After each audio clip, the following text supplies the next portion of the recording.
조갑제 TV 시청자 여러분 안녕하십니까? 저는 개신교의 고신파 소속 교회에 다니고 있습니다. 고신파 교회라고 하면은 이 개신교 신도들은 잘 아시는 교파입니다.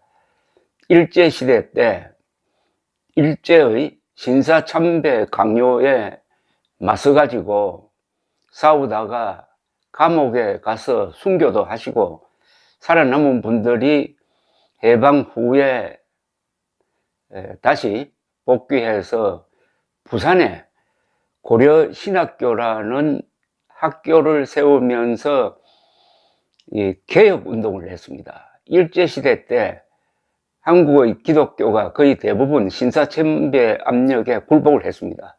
그러나 고신파 소속 목사님들이 맞서 싸워가지고 한국의 교회가 그래도 그 정통성을 이어가도록 했다는 점에서 고신파는 상당히 높은 평가를 받고 있는데, 그러나 그 교리는 매우 보수적입니다. 정치로부터 상당히 멀리 떨어져 있는 오로지 복음주의적 성향이 강한 이 교회는 예배를 볼 때도 아주 조용하게 보는 편입니다.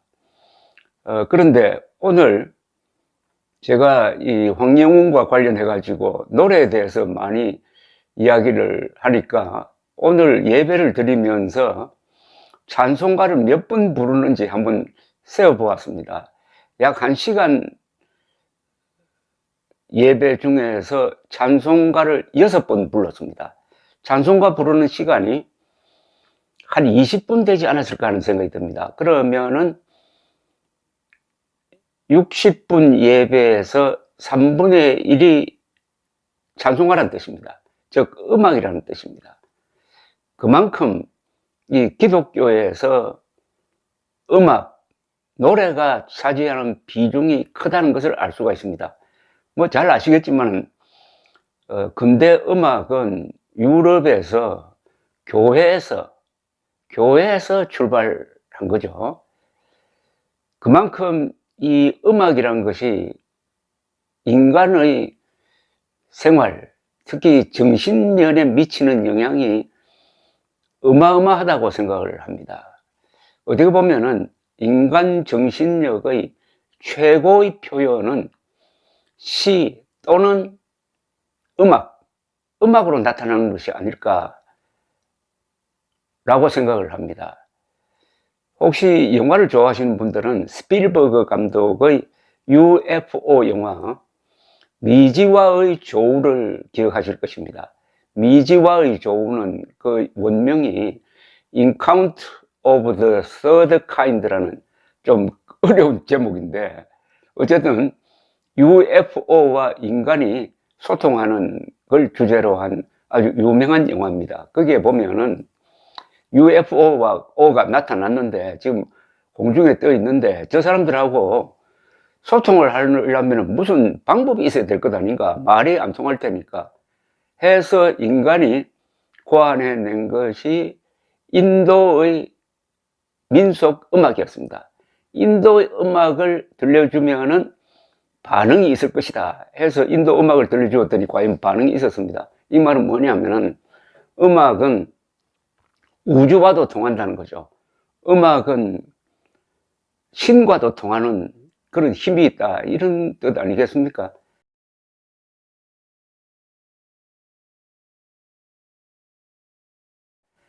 황영웅의 노래도 여러 사람들에게 그 힐링 효과를 주고 있는 것이 바로 이런 정신적인 면과 관계가 있다고 생각을 합니다.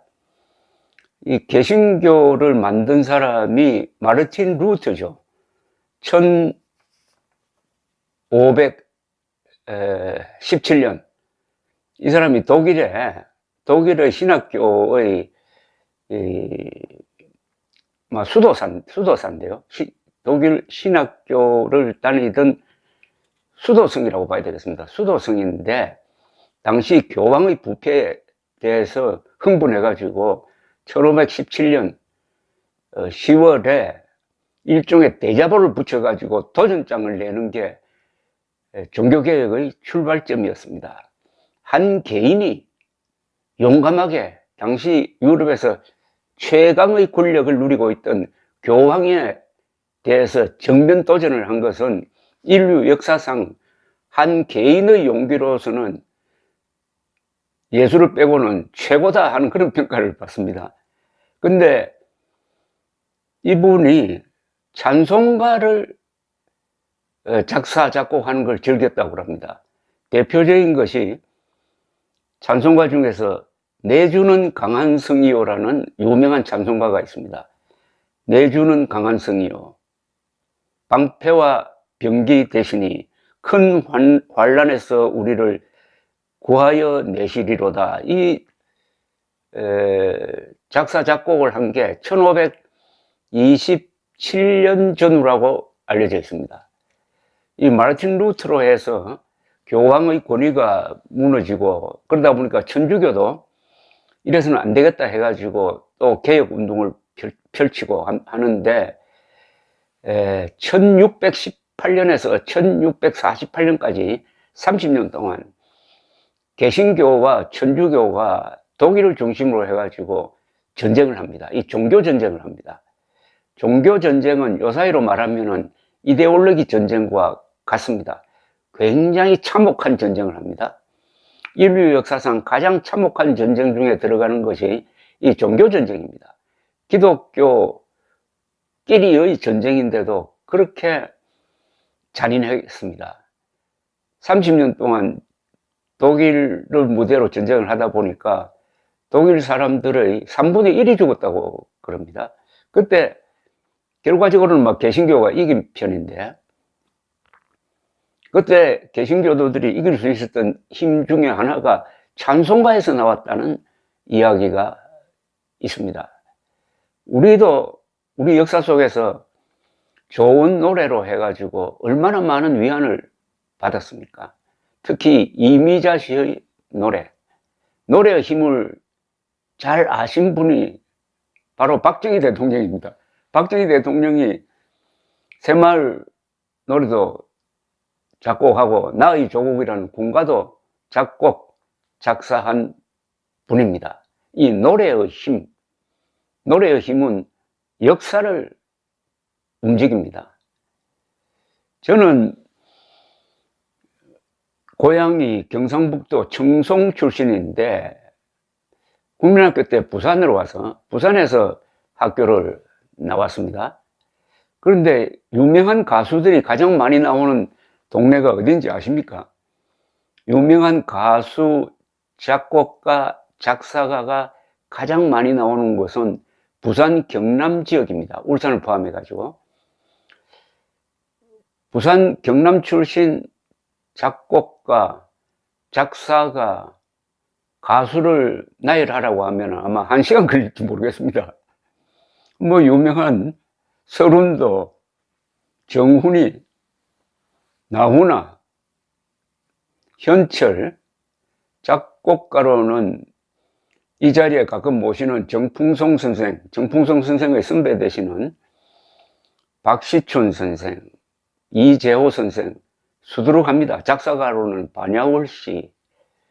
왜 이렇게 부산 경남에서 트롯 계통의 작곡, 작사 그리고 가수들이 많이 나올까? 저는 저 나름대로 생각을 가지고 있습니다. 부산 경남 분들이 성격이 아주 개방적입니다. 바다도 있고 성격상의 특징 그리고 목청이 높다고 합니다. 부산 경남 사람들이 아주 고음을 잘 내지른다고 합니다. 그리고 외래 문화와 일찍부터 이렇게 접촉할 수 있는 그런 지리적 조건을 갖고 있었습니다. 가라오케도 제 기억으로는 아마 한국에서 제일 먼저 도입된 곳이 서울올림픽을 전후해 가지고 부산일 겁니다. 그리고 작곡가들 이야기 들어보면은 부산에서 히트한 노래라야 전국적으로 히트한다 뭐 이런 이야기가 있다고 그러더라고요. 그런 전통을 이어가고 있는 사람이 황영웅일지 모릅니다. 황영웅 씨는 울산 출신입니다. 울산 출신의 유명한 가수 한 분이 계시죠. 뭐 여러분 중에 대표적인 분이 고복수죠. 타양살이, 일제시대 때 타양살이를 불렀던 고복수. 근데 이 고복수 가요제에서 우승해가지고 상금 1,000만 원을 받은 사람이 황영웅 씨더라고요. 그때부터 이제 지방 무대에 서게 되었는데, 흔히 여러분이 이 황영웅 씨를 황금 보이스다, 타고난 황금 보이스다 라고 하는데 저는 거기에 동의하지 않습니다. 황영웅은 타고난 가수가 아닙니다. 황영웅은 연습을 통해서 달라진 가수입니다. 제 말을 검증하기 위해서 여러분들이 하실 일이 있습니다. 1년 전에 이 불타는 트롯맨에 나오기 전에 1년 전에 황영웅 씨의 노래를 한번 들어보시기 바랍니다. 1년 전의 노래, 뭐 나훈아가 불렀던 영영이라든지 여러 노래를 한번 들어보시면은 불타는 트롯맨에 나와서 불렀던 노래와 크게 다릅니다. 1년 전에 황영웅의 목소리는 황금 보이스가 아니었어요. 중저음이 거의 나오지 않았습니다. 고음 위주의 노래를 불렀습니다. 고음 위주의 노래를 부르면은 시작이 키가 좀 높아져서 마지막에 가면은 막 절규를 하게 됩니다.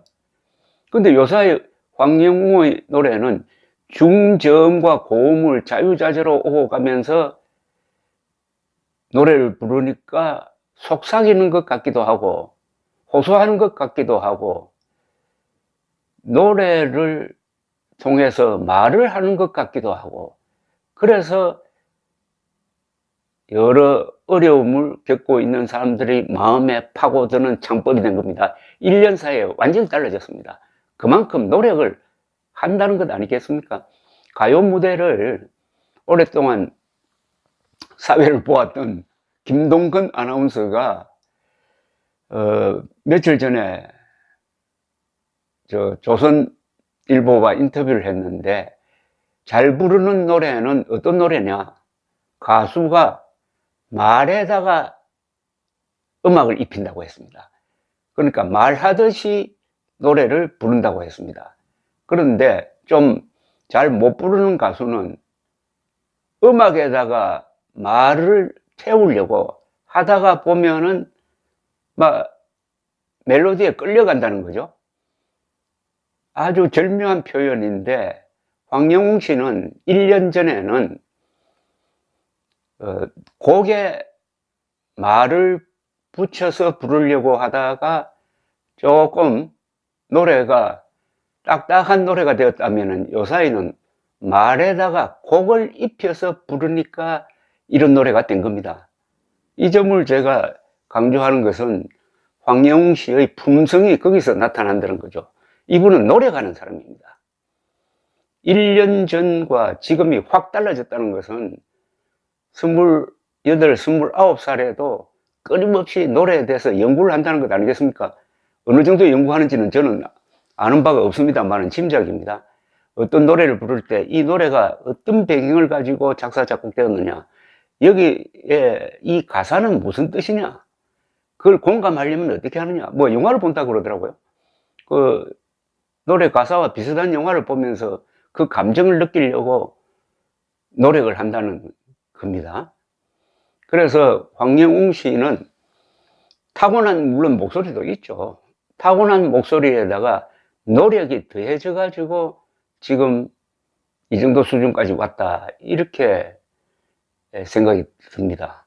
그런데 요사이 저 동영상 댓글을 보면은 아주 황영웅 씨에 대해서 응원하는 사람들이 여러 가지 글을 올리는데, 그 중에 제가 몇 개를 소개를 하면서 이야기를 이어가겠습니다.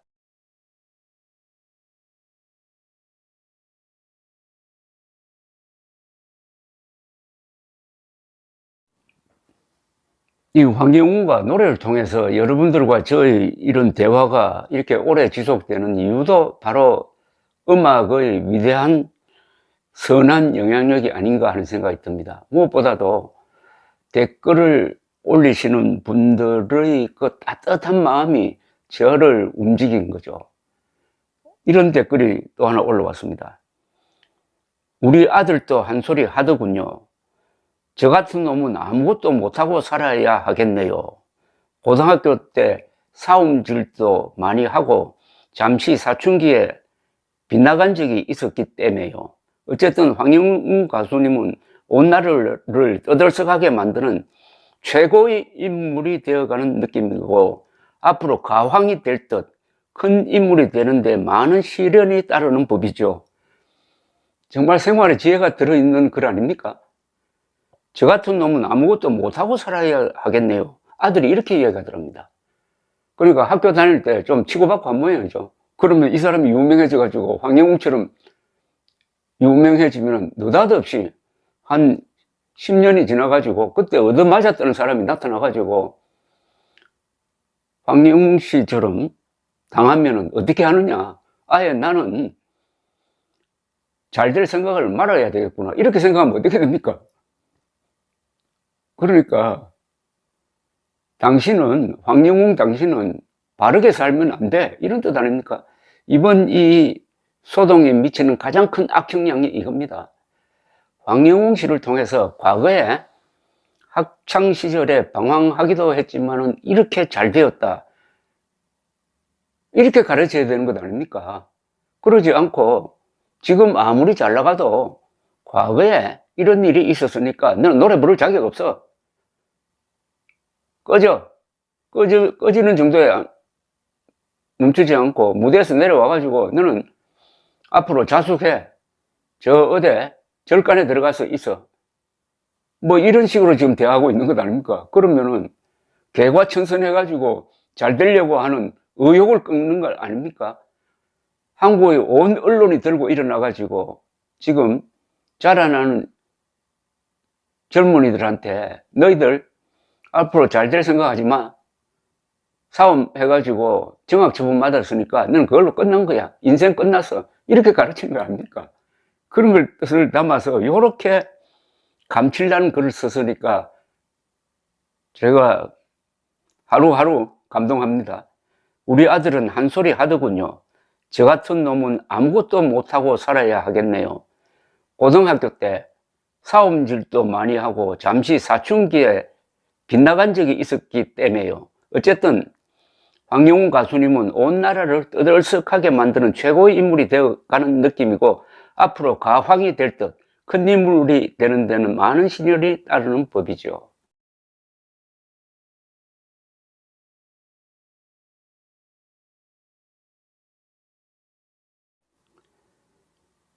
또 한 분은 이런 짧은 글을 올려주셨어요.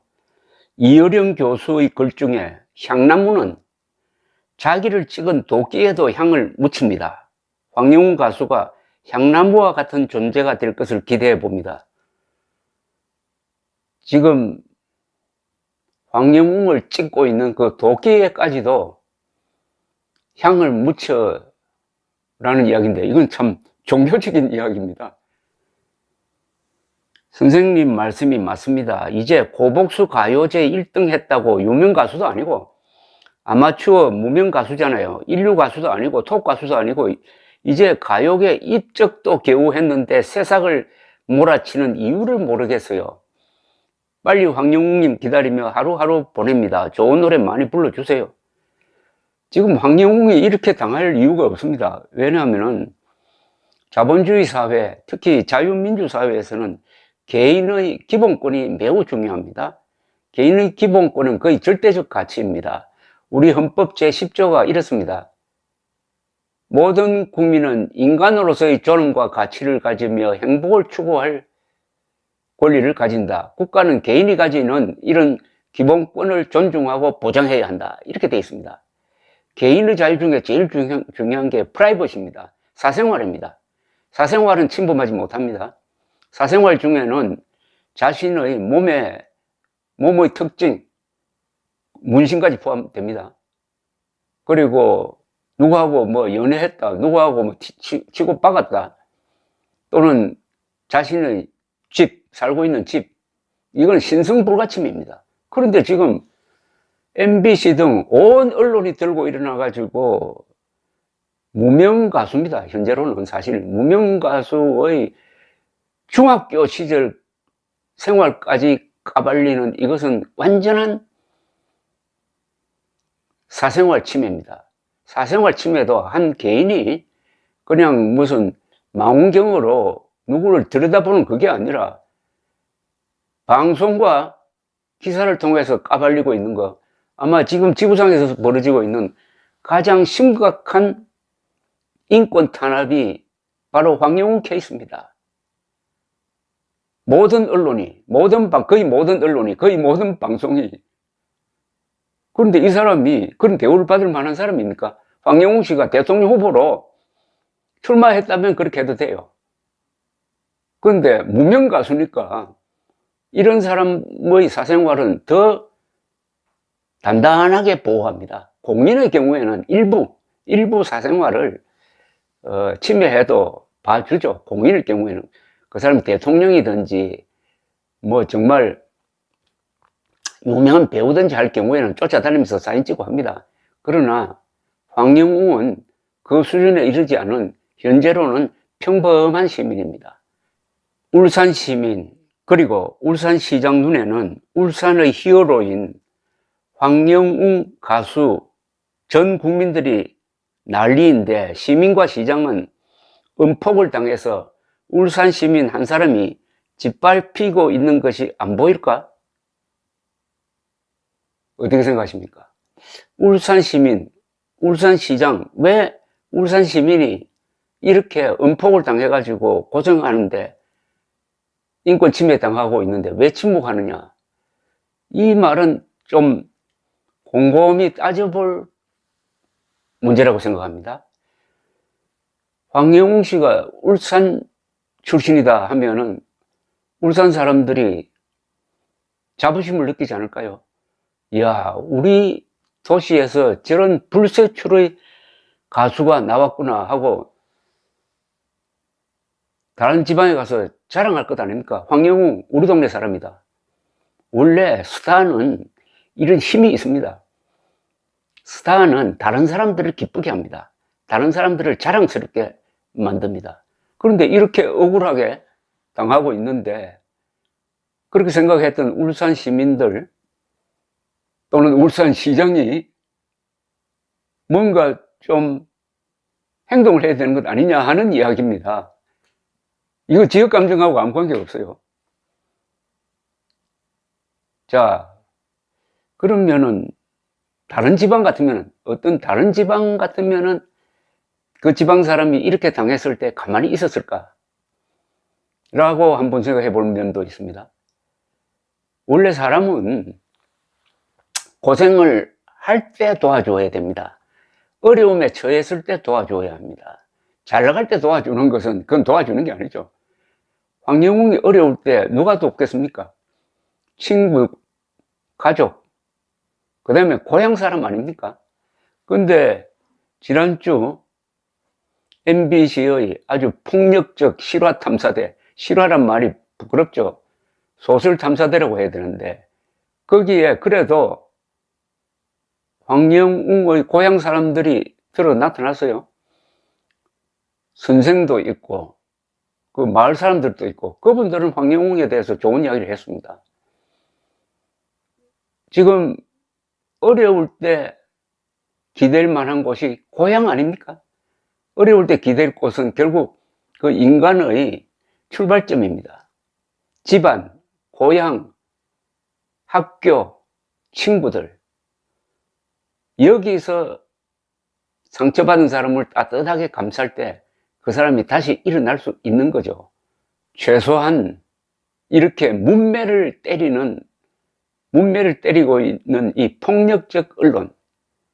아까 음폭이라는 말을 쓰셨는데, 이건 이제 제가 만든 말입니다. 언론의 폭력. 학폭보다 훨씬 더 문제인 은폭을 자행하고 있는 이 언론기관에 대해서는 조직된 발언을 할 필요가 있지 않을까 하는 생각도 해보았습니다. 감사합니다.